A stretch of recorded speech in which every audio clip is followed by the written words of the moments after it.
kuna wacan daawada meel walba oo joogtaan waxaad ku soo dhawaataa janaalka tusmada filmada iyo sidoo kale arrimaha dhacdooyinka xiisaha leh kuwaas oo asnaan waa la wadaagi kartin daawadayaashina ku taxambarta tusmada filmada. hadda warbixintan ayaa maanta waxaan ku qaadaa dhigi doonaa jilayaasha ama atriishooyinka qaybta taamilka iyo Teluguga ee koonfurta Hindiya ee filmada ka soo muuqda iyo sidoo kale aqoontooda heerka jaamacadeed iyo heerka dugsiga sare oo ay leeyihiin marka laga soo tago in ay filmada ka soo muuqdaan. South Indian actress ayaa waxay yihiin kaliya kuwa aan lahayn qurux sidoo kale waxa uu si dheer inay yihiin kuwa aqoon leh. haddaba aan isla eegno warbixinta tobanka atriisha ee qaybta koonfurta kuwaas oo aqoonta badan aan warbixintan aan ku qaada dhigi doono. warbixintan ay waxay yihiin kuwa markaan aad u xiiso badan aan isla eegno tobankaas atriisho. liiska koowaad ay waxa ku jirta atriishada Shea Balafi.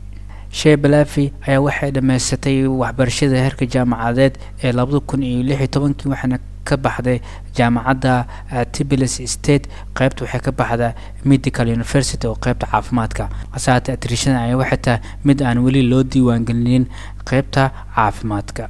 liiska labaad waxaa ku jira atriishada Kajal Agrawal. atriishada Kajal Agrawal ayaa waxay dhameystay qaybta jaamacadeeda ee Business Management waxaana sidoo kale atriishadan ay taqaanaa qaybta marketing iyo sidoo kale xayeysiin sameynta waxaana ka soo baxday college loo yaqaano Kashigandi Kalaram College.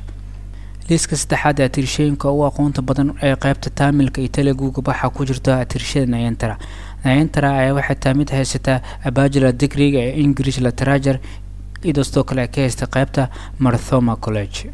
liiskana sidoo kale atriishooyinka aqoonta u saaxiibta waxaa ku jirta Rashmika Mandanna. Rashmika Mandanna ayaa waxaa la sheegay inay tahay qof haysta bachelor degree qaybta psychology iyo journalism and English Literature waxaana ka soo baxday MS Ramia College ee Bangalore ku taala. liiska sidoo kale waxaa ku jirta atriishada Tamanna Bhatia. Tamanna Bhatia ayaa waxaa la sheegay in ay dhameystay qaybta correspondent course-ga ee artist-ka from National College ay ka dhameystirtay oo qaybta ah arrimaha u gaarka ah warbaahinta. liiska sidoo kale atriishooyinka aqoonta leh waxaa ka mid ah Samantha Ruth Barbu. Samantha Ruth Barbu ayaa waxay haystaa degree in commerce from Stella Maris College. liiska sidoo kale atriishooyinka aqoonta u saaxiibta leh waxaa ka soo muuqatay Trisha Krishnan. atriishada ka soo muuqata filmka PS1 ee actress ayaa waxay haysataa degree Bachelor of Business Administration waxaana ka haystaa qaybta All Women College iyadoo sidoo kale ka baxday Etras College. liiskana sidoo kale waxaa ka soo muuqatay atriishada Anushka Shetty. Anushka Shetty ayaa waxay ka qalin jebisay qaybta Monte Carmel College waxaana haystaa degree Computer Applications. liiskana ayaa sidoo kale waxaa ku jirta Pooja Hedri. Pooja Hedri ayaa waxay haystaa degree qaybta commerce waxaana ka qalin jebisay qaybta MMK College.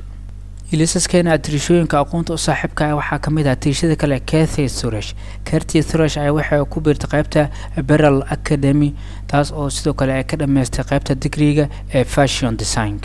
waa hagaag daawad intaan ku soo xirina muuqaalka aan ku eegin atriishooyinka qaybta koonfurta ee taamilka iyo Teluguga kuwada ugu aqoonta badan marka laga soo tagnay yihiin atriishan u saaxiiba qurux sidoo kale waxay yihiin kuwa wax soo bartay.